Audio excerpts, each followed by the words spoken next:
ہندوستان کو حال ہی میں سرحد پار دہشت گردی کے خلاف اپنی لڑائی میں ایک غیر متوقع ذریعے سے حمایت ملی ہے۔ متعدد پاکستانی علماء اور مختلف مذہبی فرقوں کے نمائندوں نے ایک اجلاس میں اس بات پر زور دیا کہ افغانستان سرزمین کو تحریک طالبان پاکستان یعنی کہ TTP کو پاکستان کے خلاف استعمال نہیں کرنا چاہیے۔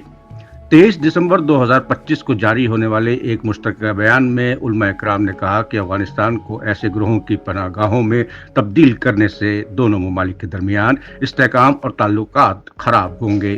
مولانا فضل الرحمان نے خاص طور پر آرمی چیف عاصم منیر اور پاکستانی فوجی حکومت کے افغانستان کے خلاف اس کی کارروائیوں اور اس سال کے شروع میں اس کی سرزمین پر آپریشن سندور کے تحت کیے گئے ہندوستانی اقدامات کے متضاد موقف اختیار کرنے پر زور دیا۔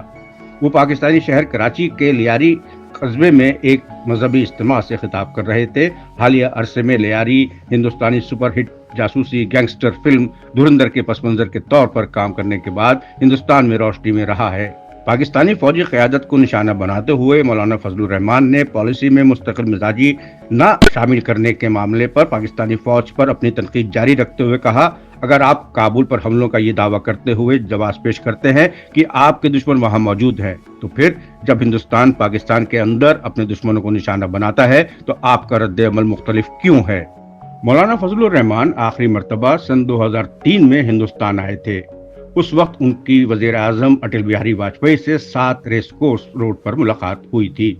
15 منٹ کے لیے طے شدہ یہ میٹنگ 2 گھنٹے سے زیادہ جاری رہی۔ میں اس کا شاہد ہوں، کیونکہ میں اپنے دوسرے پریس ساتھیوں کے ساتھ مولانا سے بائٹ حاصل کرنے کے لیے باہر ان کا انتظار کر رہا تھا۔ اس بات سے یہ بھی ظاہر ہوتا ہے کہ مسٹر واجپئی، جو کہ موجودہ حکمراں جماعت BJP کے ممبر تھے، وہ بھی مولانا کی سوچ اور سوجھ بوجھ اور مسلم قوم میں ان کی انفرادی حیثیت سے واقف تھے اور جانتے تھے کہ ان سے کس موضوع پر رہنمائی حاصل کی جا سکتی ہے، کیونکہ ان کے پاس دارالعلوم دیوبند کی اساس اور وہاں کی حکمت عملی اور وہاں کا جو سوچ ہے وہ ان کے مزاج میں شامل تھا۔